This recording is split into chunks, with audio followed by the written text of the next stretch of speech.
श्री सीता रामचंद्राभ्याम नमः। श्रीमद् वाल्मीकि रामायण प्रथम खंड। अयोध्या कांड चित्रतस ऋषं सर्ग। महारानी कौशल्या का विलाप। सैया पर पड़े हुए राजा को पुत्र शोक से व्याकुल देख पुत्र के ही शोक से पीड़ित हुई कौशल्या ने उन महाराज से कहा, नरश्रेष्ठ, श्री राम पर अपना विष उड़ेलकर टेढ़ी चाल से चलने वाली कैकई केचुल छोड़कर नूतन शरीर से प्रकट हुई सरपनी के भांति अब स्वच्छानंद विचरेगी। जैसे घर में रहने वाला दुष्ट सर्प बारंबार भय देता रहता है, उसी प्रकार श्री रामचंद्र जी को वनवास देकर सफल मनोरथ हुई सुभागा कैकई सदा सावधान होकर मुझे त्रास देती रहेगी। यदि श्री राम इस नगर में भीख मांगते हुए भी घर में रहते अथवा मेरे पुत्र को कैकेयी का दास भी बना दिया गया होता तो वैसा वरदान मुझे भी अभिष्ट होता, क्योंकि उस दशा में मुझे भी श्री राम का दर्शन होता रहता। श्री राम के वनवास का वरदान तो कैकेयी ने मुझे दुख देने के लिए ही मांगा है। कैकेयी ने अपनी इच्छा अनुसार श्री राम को उनके अपने स्थान से भ्रष्ट करने के लिए वैसा ही किया है, जैसे किसी अग्निहोत्री ने पर्व के दिन देवताओं को अपने भाग से वंचित करके राक्षसों को वह भाग अर्पित कर दिया हो। गजराज के समान मंद गति से चलने वाले वीर महाबाहु धनुर्धर श्री राम निश्चय ही अपनी पत्नी और लक्ष्मण के साथ वन में प्रवेश कर रहे होंगे। महाराज, जिन्होंने जीवन में कभी दुख नहीं देखे थे, उन श्री राम, लक्ष्मण और सीता को आपने कैकेयी की बात में आकर वन भेज दिया है। अब उन बेचारों की वनवास के कष्ट भोगने के सिवा और क्या अवस्था होगी।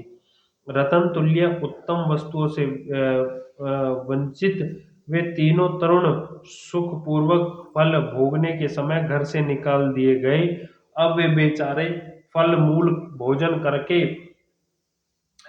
का भोजन करके कैसे रह सकेंगे।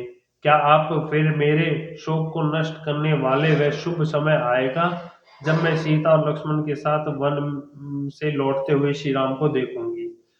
कब वह शुभ अवसर प्राप्त होगा जबकि वीर श्री राम और लक्ष्मण वन से लौट आए। यह सुनते ही यशस्वी अयोध्यापुरी के सब लोग हर्ष से उल्लासित हो उठेंगे और घर घर फहराए हुए ऊंचे ऊंचे ध्वज समूह पुरी की शोभा बढ़ाने लगेंगे।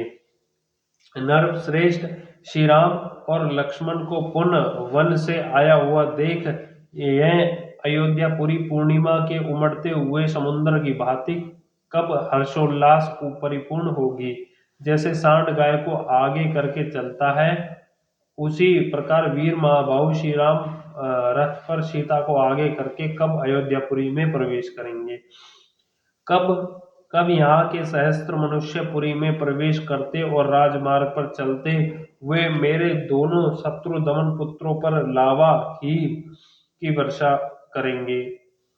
उत्तम आयुध एवं खंडक लिए शिखर युक्त पर्वत के समान प्रतीत होने वाले श्री राम और लक्ष्मण सुंदर कुंडलों से अलंकृत हो कब अयोध्यापुरी में प्रवेश करते हुए मेरे नेत्रों के समक्ष प्रकट होंगे।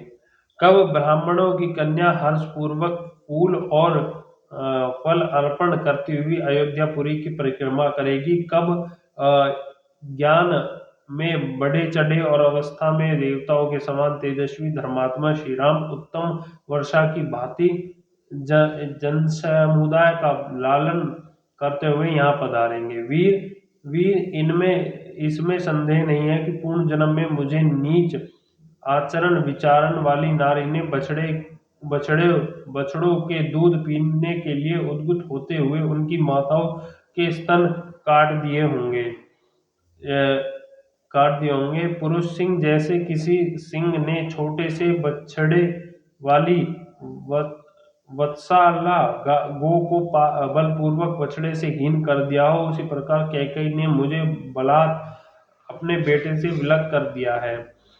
तो उत्तम गुण से युक्त और संपूर्ण शास्त्रों में प्रवीण है, उन उन अपने पुत्र श्री राम के बिना मैं इकलौती बेटे वाली माँ जीवित नहीं रह सकती। अब प्यारे पुत्र श्री राम और महाबली लक्ष्मण को देखे बिना मुझे जीवित रहने की कुछ भी शक्ति नहीं है। जैसे ग्रीष्म ऋतु में उत्कृष्ट प्रभाव वाले भगवान सूर्य अपनी किरणों द्वारा इस पृथ्वी को अधिक ताप देते हैं, उसी प्रकार यह पुत्र शोक जनित महान अहित कारण अग्नि आज मुझे जलाए दे रही है। इस प्रकार श्रीमद् वाल्मीकि निर्मित हर्ष रामायण आदि काव्य के अयोध्या कांड में 43वां सर्ग पूरा हुआ। बोल सियापति रामचंद्र की जय। पवन सुत हनुमान की, लक्ष्मण भरत शत्रुघ्न भगवान की जय। जय सियापति रामचंद्र की जय।